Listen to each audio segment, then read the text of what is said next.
இங்கே கூடியிருக்கும் எல்லாருக்கும் மாலை வணக்கம். நான் சுதா சேஷன் அவர்களை மேடைக்கு வருமாறு அன்புடன் அழைக்கிறேன்.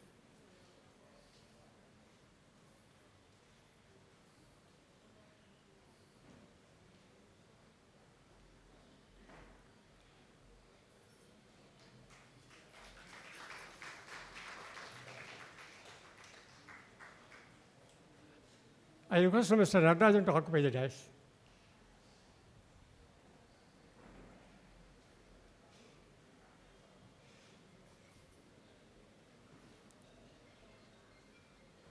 I request Mr. Kamagodi to come and occupy the dais.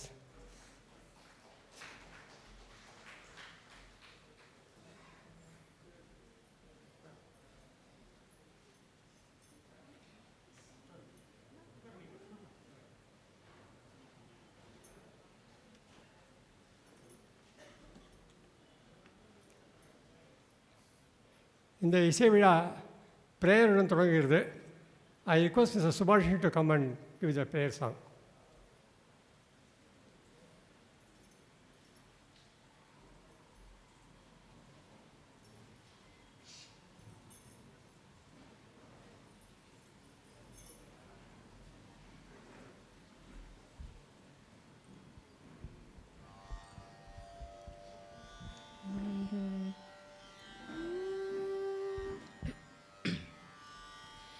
எத்தனை கோடி இன்பம் வைத்தாய், எத்தனை கோடி இன்பம் வைத்தாய் எங்கள் இறைவா இறைவா இறைவா.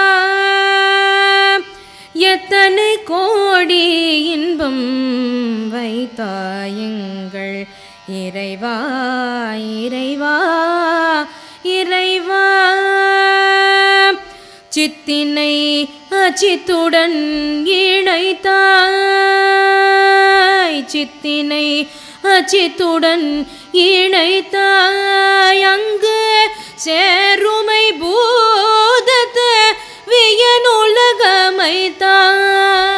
சித்தினை அச்சித்துடன் இணைத்தாய். அங்கு சேருமை பூதத்த வியனுலகமைத்தாய். அத்தனை உலகமும் வர்ண களஞ்சியம், அத்தனை உலகமும் வர்ண களஞ்சியம். ஆக பல பலனல் அழகுகள் சமைத்தாய், ஆக பல பலனல் அழகுகள் சமைத்தாய். எத்தனை கோடி இன்பம் வைத்தாய் எங்கள் இறைவா இறைவா இறைவா. முக்தி என்றொரு நிலை சமைத்தாய், முக்தி என்றொரு நிலை சமைத்தாய். அங்கு முழுதினையும் உணரும் உணர்வமைத்தாய்.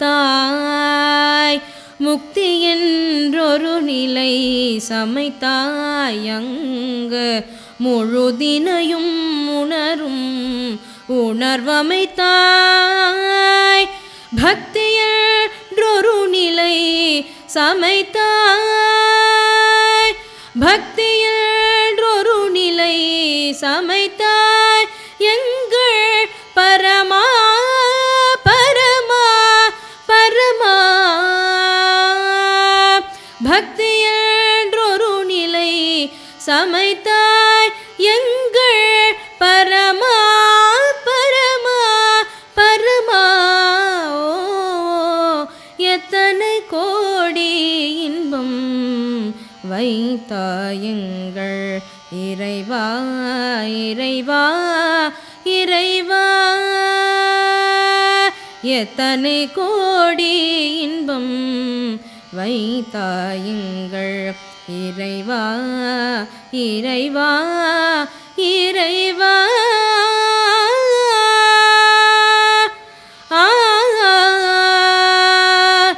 இறைவா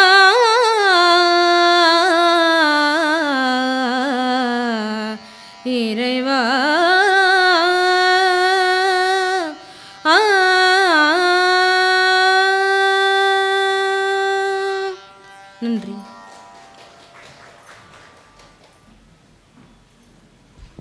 thank you Subashini for your wonderful ரெண்டேஷன்.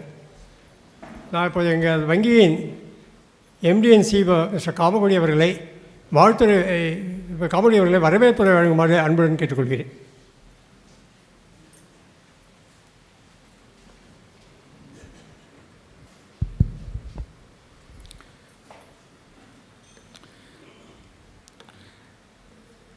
Janaranjani சார்பிலும் கோபால்ராவ் லைப்ரரி சார்பிலும் இன்று தொடங்கும் சிட்டி யூனியன் வங்கியினுடைய முன்னாள் தலைவரும் என்னுடைய தந்தையாரும் கோபால்ராவ் லைப்ரரியுடைய அரங்காவலருமாக இருந்த ஸ்ரீ வி நாராயணன் அவர்களுடைய நினைவு இசை விழாவிற்காக இங்கே கூடியுள்ள உங்கள் அனைவரையும் வருக வருக என்று வரவேற்பதில் மகிழ்ச்சி அடைகிறேன். குறிப்பாக இந்த நிகழ்ச்சியில் இன்று சிறப்பு விருந்தினர்களாக கலந்து கொள்ள வந்துள்ள டாக்டர் எம்ஜிஆர் மருத்துவப் பல்கலைக்கழகத்தினுடைய முன்னாள் துணைவேந்தரும் புகழ்பெற்ற ஆன்மீக சொற்பொழிவாளருமான திருமிகு சுதா சேஷையன் அவர்களையும், என்னுடைய தந்தையாரினுடைய நெருங்கிய நண்பரும் ஸ்ரீராம் நிறுவனங்களுடைய இயக்குனருமான ஸ்ரீ நடராஜன் அவர்களையும், இங்கே கூடியுள்ள அவருடன் பழகிய பெருமக்கள் அனைவரையும், இந்த நிகழ்ச்சிக்காக கூடியுள்ள உங்கள் அனைவரையும் கோபால்ராவ் லைப்ரரியினுடைய சார்பிலும் ஜனரஞ்சனியுடைய சார்பிலும் சிட்டி யூனியன் வங்கியினுடைய சார்பிலும் எங்கள் குடும்பத்தினுடைய சார்பிலும் வருக வருக என்று மீண்டும் ஒரு முறை வரவேற்கின்றேன். இதைப்போல ஒவ்வொரு நாளும் அனைவரும் எல்லோரும் கலந்து கொண்டு நிகழ்ச்சியை சிறப்பித்து தர வேண்டும் என்று கேட்டுக்கொள்கிறேன். நன்றி, வணக்கம்.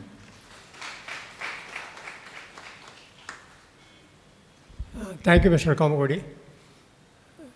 நான் இப்பொழுது டாக்டர் சுதா சேஷன் அவர்களை சிறப்புரை வாய்த்து I request Mr. Sudha Seshan to deliver the presidential address and inaugurate the function.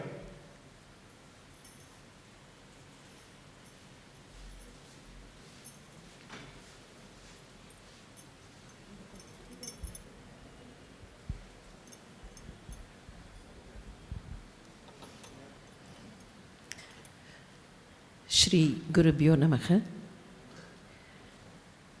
வணக்கத்திற்குரிய திரு நடராஜன் அவர்களே, திரு காமகோட்டி அவர்களே, திரு ஜிகேபி அவர்களே,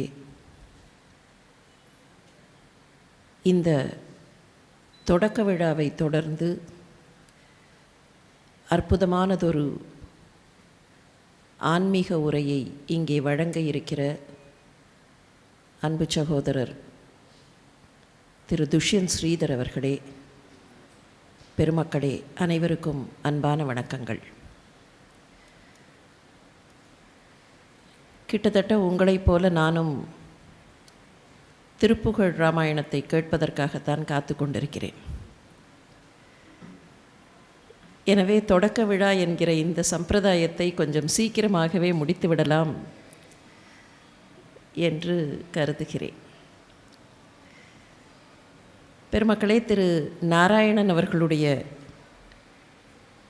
நினைவாக அவர்களுக்கு மரியாதை செலுத்துகிற விதமாக இந்த நிகழ்ச்சிகள் ஆண்டுதோறும் நடத்தப்படுகின்றன. திரு காமகோட்டி அவர்களுக்கு தெரியுமோ தெரியாதோ, ஒரு 20 ஆண்டுகளுக்கு முன்னர் உங்களுடைய ஊரில் ஒரு வார காலம் தங்கியிருந்து உங்களுடைய தாத்தாவை சந்திக்கிற ஒரு பேறு எனக்கு கிடைத்திருக்கிறது. ஒரு வார காலம் அங்கே ராமாயண உபன்யாசம் நடைபெற்றது. ஒரே ஒரு நாள் திரு நாராயணன் அவர்களும் கூட அதற்கு வந்திருந்தார்கள்.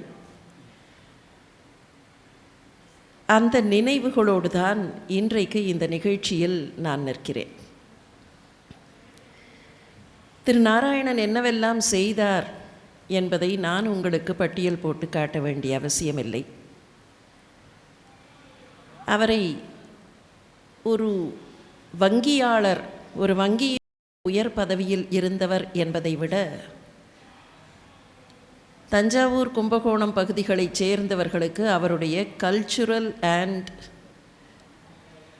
எஜுகேஷ்னல் கான்ட்ரிபியூஷன் தான் அதிகமாக நினைவுக்கு வரும். கலாச்சாரத்திற்கும்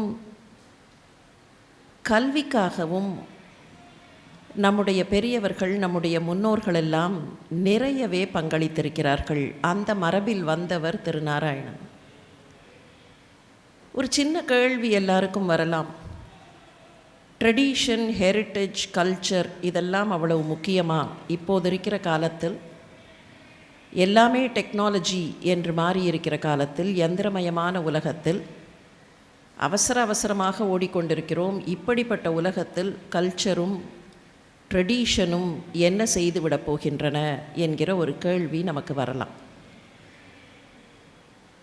ட்ரெடிஷனையும் கல்ச்சரையும் நாம் பார்க்கிற பார்வையை கொஞ்சம் விசாலப்படுத்தி கொண்டால் அதில் நமக்கு நிறைய கிடைக்கும். இன்றைக்கு மாலை தஞ்சாவூரிலே இருந்து புறப்பட்டு இந்த நிகழ்ச்சிக்காக வருகிற வழியில் எனக்கு மிகவும் பிடித்தமான வசிஷ்டேஸ்வரர் கோயில் வழியாகத்தான் வந்தோம். அந்த கோவிலை நினைக்கும் போதெல்லாம் அதனுடைய ஆர்கிடெக்சரல் மார்வெல், அதனுடைய கன்ஸ்ட்ரக்ஷன் மார்வெல் என்னை எப்போதும் வியப்பில் ஆழ்த்தும். சரியாக 24 மணித்துளிகளுக்கு ஒரு முறை அபிஷேக பிரியருக்கு ஒரு நீர்த்துளி விழ வேண்டும் என்கிற அளவிற்கு பார்த்து பார்த்து கட்டியிருக்கிறார்கள் என்றால் எந்த அளவுக்கு அவர்களுக்கு சிவில் கன்ஸ்ட்ரக்ஷன் பற்றி தெரிந்திருக்க வேண்டும், ஆர்கிடெக்சர் பற்றி தெரிந்திருக்க வேண்டும், டைனமிக்ஸ் பற்றி தெரிந்திருக்க வேண்டும், ஹைட்ரோடைனமிக்ஸ் பற்றி தெரிந்திருக்க வேண்டும். இதையெல்லாம் பெரிய பெரிய லேபல் போடாமல், பெரிய பெரிய பெரிய விஷயங்களாக வெளியில் காட்டாமல் சர்வசாதாரணமாக அதை கட்டியிருக்கிறார்கள். இத்தனைக்கும் திருஞான சம்பந்தர் அந்த கோயிலை பற்றி பாடுகிறார் என்றால் 7ஆம் நூற்றாண்டிலேயே இப்போது இருக்கிற ஒரு நிலையில் அந்த கோவில் இருந்திருக்க வேண்டும் குறைந்தபட்சம். அப்படியானால் எந்த அளவிற்கு நம்முடைய முன்னோர்கள் பல விஷயங்களை பார்த்து, அப்படி வாழ்ந்து பார்த்ததில் அவர்களுக்கு கிடைத்த நன்மைகளை எல்லாம் நமக்கு கொடுத்து விட்டு போயிருக்கிறார்கள். அதனாலே தான் கல்ச்சர், ட்ரெடிஷன் இவற்றிலே இருக்கக்கூடிய நல்ல விஷயங்களை நாம் கற்றுக்கொள்ள வேண்டும் என்பதற்காக திரு நாராயணன் போன்றவர்கள் அந்த கலாச்சாரத்தையும் பண்பாட்டையும் நமக்கு பல விதங்களில் கொடுக்க வேண்டும் என்று பிரயத்தனப்பட்டார்கள். இதெல்லாம் ஏதோ கோவிலுக்கு போனால் என்ன, சுவாமியை வழிபடுகிறோம் என்பது மாத்திரம் இல்லை. அங்கே நம்முடைய வாழ்க்கைக்கு எத்தனையோ விஷயங்கள் பொதிந்து வைக்கப்பட்டிருக்கின்றன. அவற்றை பார்த்து நம்முடைய வாழ்க்கையை சரியாக வாழ முடியும் என்பதற்காகத்தான் இவ்வளவு பிரயத்தனங்களை எல்லாம், பல ஸ்தாபனங்களை நிறுவுவது, பல கல்வி நிலையங்களை நிறுவுவது, ஒரு நூலகத்தை அமைப்பது, அந்த நூலகத்திலிருந்து மக்களுக்கு பலவிதத்தில் வித்யாதானம் செய்வது என்று பிரயத்தனப்பட்டிருக்கிறார்கள். அவர்களுடைய பிரயத்தனத்தை இந்த நல்ல நாளில் நினைவு கூறுகிறோம். இன்றைக்கு ஒரு அற்புதமான தலைப்பிலே திரு துஷ்யந்த் ஸ்ரீதர் அவர்கள் இங்கே உரையாற்ற இருக்கிறார்கள். திருப்புகழில் ராமாயணம். நிறைய பேருக்கு இந்த தலைப்பை கேட்டவுடன் கொஞ்சம் ஆச்சரியமாக இருக்கும். திருப்புகழ் முருகனை பற்றி அருணகிரிநாதர் பாடினது, அதில் ராமாயணம் கூட இருக்கிறதா என்பார்கள். அருணகிரிநாதர் முதலாக பாடியதாக கருதப்படுகிற பாட்டு முத்தை தருபத்தி திருநகை என்கிற பாட்டு. நான் என்ன பாடுவேன் என்று முருகப்பெருமானிடத்தில் கேட்க, முத்து என்று தொடங்கி பாடு என்று சொன்னதாக அந்த வரலாறு. தமிழை பொறுத்தவரையில் முத்து என்கிற வார்த்தைக்கு முக்தி என்று ஒரு பொருள் உண்டு. சமஸ்கிருதத்திலேயும் அது உண்டு, தமிழில் கொஞ்சம் அதிகமாகவே உண்டு. காரணம், முக்தி என்கிற வார்த்தையே முத்தி என்றுதான் தமிழில் வரும். பக்தி என்பது பத்தி என்றுதான் வரும். முத்தை தருபத்தி திருநகை என்று ஆரம்பித்து பாடுகிற அருணகிரிநாதர் அவருடைய யூஷுவல் ஸ்டைலில் ஒரே வரிக்குள் நிறைய விஷயங்களை சுருட்டி வைத்தார். அந்த காலத்தில் நீங்கள் பார்க்கலாம், வீட்டில் இருக்கக்கூடிய பெண்மணிகள் அவர்களிடத்தில் ஏதாவது ஒரு ரூபாய் நோட்டை கொடுத்தால் வங்கிக்காரருக்கு நன்றாக தெரிந்திருக்கும். அதை மடக்கி மடக்கி மடக்கி இத்துணூண்டாக சுருட்டி எங்கேயாவது வைத்திருப்பார்கள். அதை பிரிக்கும்போது பார்த்தால் அது அந்த காலத்து 1000 ரூபாய் நோட்டு அல்லது 500 ரூபாய் நோட்டாக இருக்கும். அருணகிரிநாதர் அதே ஸ்டைல், அவருக்கு வார்த்தைகள் எல்லாம் வரிசை கட்டி கொண்டு அப்படி வந்து நிற்குமாம். இதோ இதோ நான் இருக்கிறேன், என்னை எடுத்துக்கொள், என்னை எடுத்துக்கொள் என்று. அந்த ஸ்டைலில் தான் அருணகிரிநாதர் பாடுகிறார். அந்த முதல் பாட்டிலேயே எத்தனை விஷயத்தை வைத்தார் பாருங்கள். முத்தை தருபத்தி திருநகைன்னு முருகனை பற்றி ஆரம்பிச்சிட்டார். அதுக்கப்புறம் அப்படியே வந்தார். 10 தலை தத்த கணைதொடு ஒத்தைக்கிரி மத்தை பொறுதொரு பட்டப்பகல் வட்டத்திகிரியில் இரவாக. என்னெல்லாம் வந்தது அப்படின்னு பார்த்தா எல்லாம் வந்தது. 10 தலை தத்த கணைதொடு, 10 தலைகள் விழும்படியாக கணையை தொடுத்து ராமாவதாரம் முடிஞ்சு போச்சு. ஒத்தைகிரி மத்தை பொறுதொரு, ஒரு மலையை மத்தா வச்சு கடைஞ்சு கூர்மாவதாரத்துக்கு வேணுங்கிற விஷயங்கள் எல்லாம் முடிஞ்சு போச்சு. பட்டப்பகல் வட்டத்திகிரியில் இரவாக, நல்ல பகலாக இருந்த நேரத்தை உன்னுடைய சுதர்சன சக்கரத்தை வைத்து சூரியனை மறைத்து இரவை வரச் செய்து அர்ஜுனனுக்கு உதவி செய்து கிருஷ்ணாவதாரம் முடிஞ்சு போச்சு.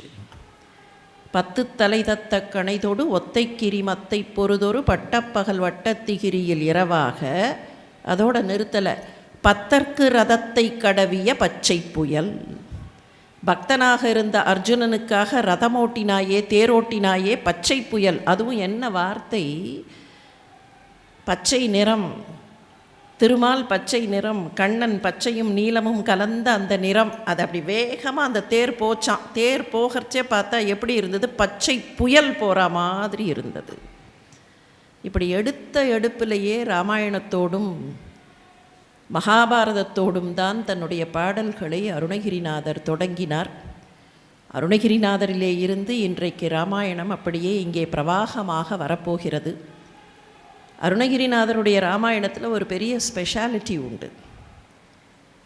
இதுவரைக்கும் இந்த நாட்டில் கண்ணனை குழந்தையாக பார்த்து பார்த்து அனுபவித்தவர்கள், தாலாட்டு பாடினவர்கள் நிறைய பேர் உண்டு. கிருஷ்ணனை குழந்தையாக அனுபவித்திருப்பார்கள். அது எந்த மொழியாக இருந்தாலும் சரி, பாரத தேசத்து எல்லா மொழியிலேயும் கண்ணனுக்கு பலவிதமான பாடல்கள் இருக்கும். குழந்தையாக அந்த கண்ணனை பார்த்து பார்த்து பெரியாழ்வார் எப்படி தொட்டில் கட்டி பாடினாரோ அந்த மாதிரி நிறைய பேர் பாடியிருப்பார்கள். ஆனால் ராமனை சின்ன குழந்தையாக அனுபவித்தவர்கள் ரொம்ப சொல்பம். அது என்னமோ தெரியாது. கண்ணன் என்றால் விஷமம் செய்வான்கிற ஒரு பெரிய நம்பிக்கை எல்லாருக்கும் உண்டு. இன்னைக்கு கூட அப்பா அம்மாவுக்கு தன்னுடைய குழந்தை விஷமம் பண்ணால் அது பாரது கண்ணன் பண்ணுற மாதிரி பண்ணுகிறதுன்னு சொல்லுவார்களே தவிர, ராம குழந்தை விஷமமெல்லாம் பண்ணி இருக்குங்கிற நம்பிக்கையே யாருக்கும் கிடையாது. ராமன் சொன்னால் நில்லுன்னு சொன்னால் நிற்பான், உக்காருன்னு சொன்னால் உக்காருவான். ரொம்ப சமத்து குழந்தை. அந்த ராமனுக்கு தாலாட்டு பாடியவர்கள் ரொம்ப ரொம்ப சொல்பம். கைவிட்டு எண்ணி விடலாம். ஜோஜோ ஜோஜோன்னு தியாக பிரம்மம் பாடினார். இன்னொருத்தர் யார் ராமனுக்கு தாலாட்டு பாடினார்னு பார்த்தா கொஞ்சம் ஆழ்வார் பாடினார். மண்ணு புகழ் கோசலை தன் மணி வயிறு வாய்த்தவனேன்னு. ஆனால் இதுக்கு நடுவில் ஒருத்தர் யார் தாலாட்டு பாடினார் இல்லைன்னா அந்த குழந்தையாக அந்த ராமனை அனுபவித்தார்னு சொன்னால், வருகை பதுவத்திலேருந்து அந்த குழந்தையை அனுபவிக்கக்கூடியவர் அருணகிரிநாதர் தான். எந்தையே வருகன்னு கோசலை எப்படியெல்லாம் அந்த குழந்தைய கூப்பிட்ருப்பா. ரகுராமா வருகன்னு அவள் எப்படி கூப்பிட்ருப்பா. மைந்தா வருகன்னு எப்படி கூப்பிட்ருப்பா. எப்படி அந்த குழந்தையை கொஞ்சியிருப்பாள் என்று தன்னுடைய பாவத்தில் பார்த்தவர் அருணகிரிநாதர். அந்த அருணகிரிநாதருடைய திருப்புகழிலே இருந்து இங்கே சகோதரர் இன்றைக்கு ராமாயணத்தை கொடுக்க இருக்கிறார்.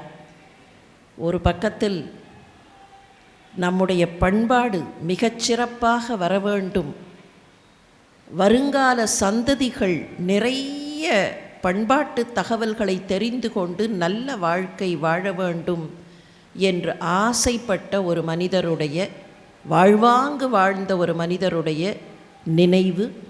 இன்னொரு பக்கத்தில் அப்படி வாழ்வாங்கு வாழ்வதற்கு முருகனும் ராமனும் அருணகிரிநாதரும் எப்படியெல்லாம் வழிகாட்டுகிறார்கள் என்கிற நிகழ்வு. இந்த இரண்டுமாக சேர்ந்து, அதனால்தான் கொஞ்சம் போட்டி கொண்டு வருண பகவான் கூட நானும் வந்து பார்க்கிறேன் என்று வந்து கொண்டிருக்கிறாரோ என்று தோன்றுகிறது. மிகச் சிறப்பாக இந்த நிகழ்ச்சி இன்றைக்கு தொடங்குகிறது. இந்த விழாவை இதை வெறும் இசை விழா என்றோ இயல் விழா என்றோ சொல்லாமல் ஓர் அற்புதமான கலாச்சார விழாவாக இருக்கிற இந்த விழாவை திரு நாராயணன் அவர்களுக்கு நெஞ்சார்ந்த வணக்கத்தை சொல்லி தொடங்கி வைப்பதில் மனதார மகிழ்கிறேன். இந்த விழா மிகச் சிறப்பாக நடைபெறுவதற்கு திரு காமகோட்டி அவர்கள் சொன்னது போல அத்தனை பேருமாக சேர்ந்து இதை அனுபவிப்பது என்பதுதான் பொருத்தமாக இருக்கும். எல்லோருக்கும் என்னுடைய நன்றியை மீண்டும் உரித்தாக்கி எல்லோரையும் வணங்கி விடைபெறுகிறேன். நன்றி, வணக்கம்.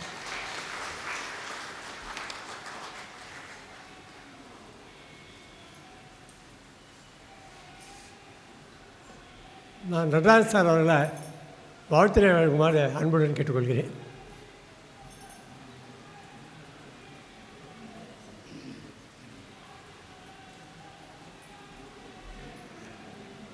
அன்பார்ந்த சகோதர சகோதரிகளே, இங்கே குழுமியிருக்கும் இந்த ஃபங்க்ஷனுக்கு வந்திருக்கும் எல்லாருக்கும் என்னோட வணக்கத்தை தெரிவித்துக் கொள்கிறேன்.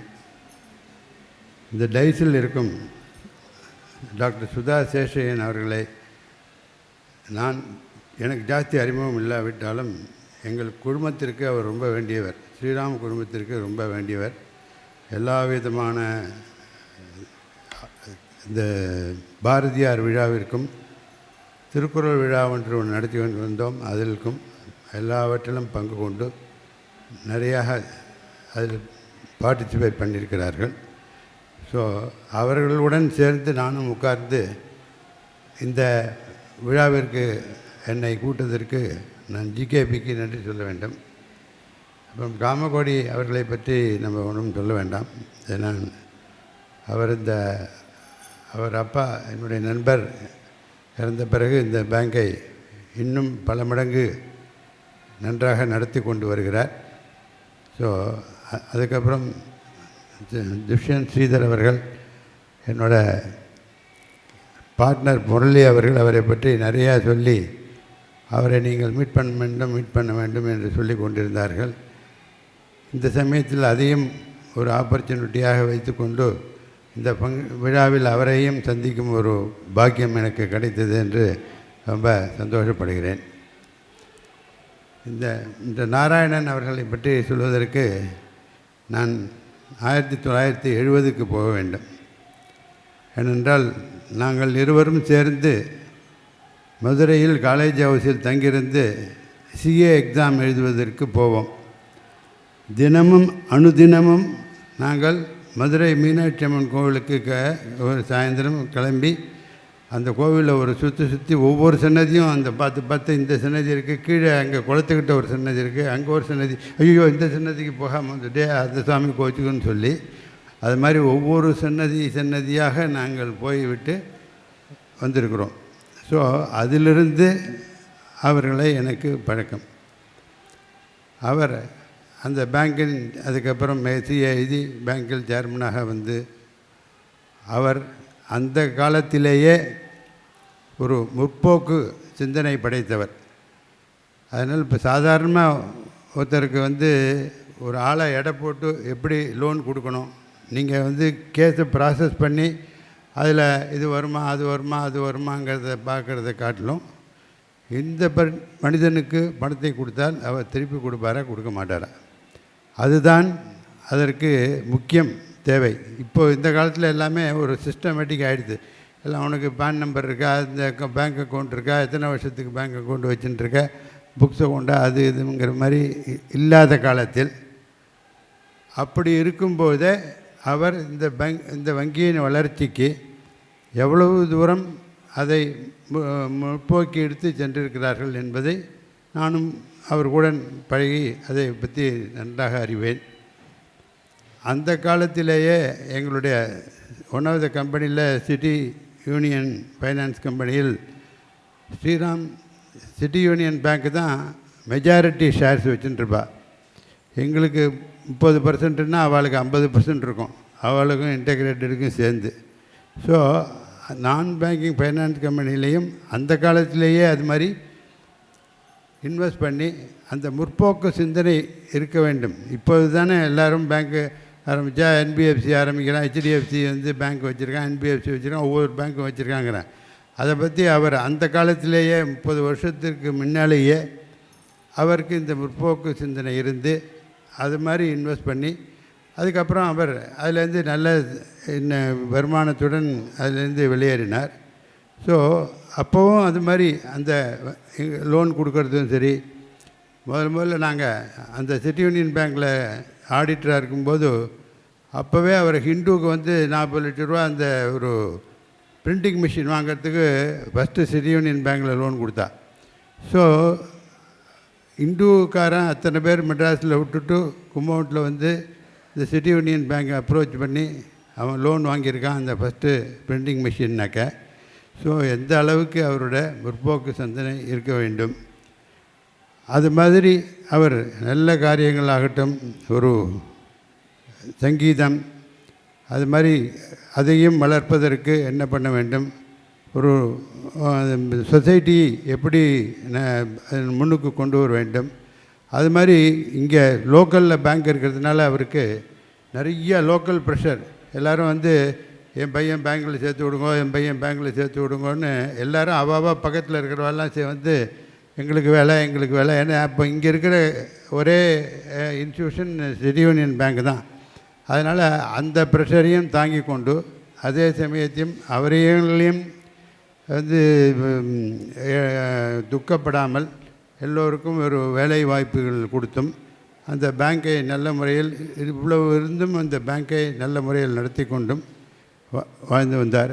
அப்பேற்பட்ட மனிதர் எப்படி அந்த ஒரு கார் ஆக்சிடெண்ட்டில் எதுக்காக அவர் எவ்வளவுப்பட்ட ஒரு நல்ல மனுஷர் ஏன் இது மாதிரி ஒரு ஆக்சிடெண்ட்டில் இறக்க வேண்டும் அப்படிங்கிறது எனக்கு புரியல. அது மிஸ்டர் துஷ்யந்த் ஸ்ரீதர் அதை பற்றி ஏதாவது விளக்கம் சொல்லுவாரான்னு சொல்லிட்டு பார்க்கணும். ஏன்னா ஒரு நல்ல சாதாரணமாக ஏதோ உடம்பு சரியில்லை, ஒருத்தர் ஏதாவது இறந்து போயிட்டாருன்னு சொன்னால் கூட பரவாயில்ல, ஏன் இது மாதிரி ஒன்று நடக்க வேண்டும். ஏன்னா எல்லோருக்கும், அதாவது யாருக்காவது ஒருத்தருக்கு நாராயணனை பிடிக்கல, இவருக்கு அவர் இடைஞ்சல் பண்ணார், அவருக்கு அவர் இடைஞ்சல் பண்ணினார் அப்படிங்கிற மாதிரி இருந்ததுன்னாக்கா அது வேறு விஷயம். ஆனால் எல்லோரையும் வரும் நண்பர்கள் அத்தனை பேரையும் எப்படி அவர்களை சமாதானப்படுத்தி என்ன பண்ண வேண்டும் என்று நினைக்கக்கூடிய மனிதர்.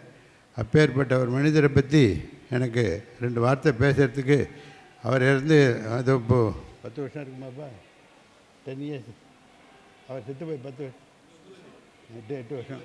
அது இப்போ தான் எனக்கு அவரை பற்றி பேசுகிறதுக்கு இந்த மேடையில் ஒரு சந்தர்ப்பம் கிடைச்சிருக்கு. இந்த சந்தர்ப்பம் கொடுத்ததுக்கு எல்லாருக்கும் நன்றி. அதனால் இதுக்கு அந்த ஆத்மா சாந்தி அடைஞ்சு அது நல்லபடியாக இருந்து இந்த பேங்க்குக்கு அவரோட ஆசீர்வாதம் கண்டினியூஸாக இருந்திருந்து அதனால் இந்த கும்பகோணம் வாசிகளும் மற்றவர்களும் நல்ல பெனிஃபிட் அடைய முடியும் பகவானை பிரார்த்தித்து கொண்டு முடித்துக் கொள்கிறேன். வணக்கம்.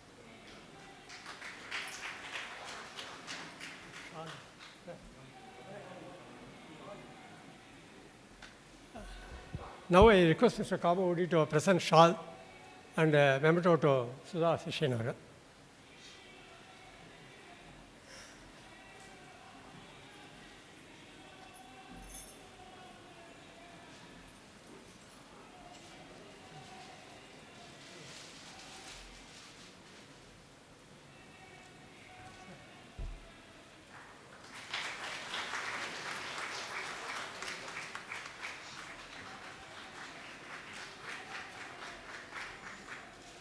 எங்களுடைய வங்கியின் முன்னாள் தலைவர் எஸ் பாலசுப்ரமணியன் அவர்களை நடராஜன் அவர்களுக்கு பொன்னாடியை பொருத்தி நினைவு பரிசு வழங்குமாறு அன்புடன் கேட்டுக்கொள்கிறேன்.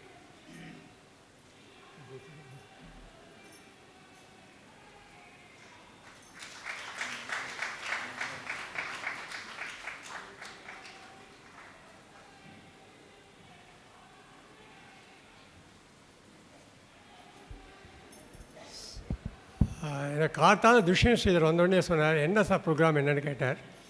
நான் இவ்வளோ லிஸ்டெல்லாம் சொன்னேன். சார் எனக்கு நான் எடுத்துருக்கிற டாபிக் ரொம்ப ஹெவி டாபிக், நல்லா விஸ்தாரமாக சொல்லணுன்னு ஆசைப்பட்றேன், அதனால் கொஞ்சம் மேடையை சீக்கிரமாக விட்டு எல்லாம் தேவலா அப்படின்னு சொன்னார். நான் ப்ராமிஸ் பண்ணேன் 6:45 உங்களுக்கு மேடையை விட்டுடுறேன் அப்படின்னு சொல்லி ப்ராமிஸ் பண்ணேன்.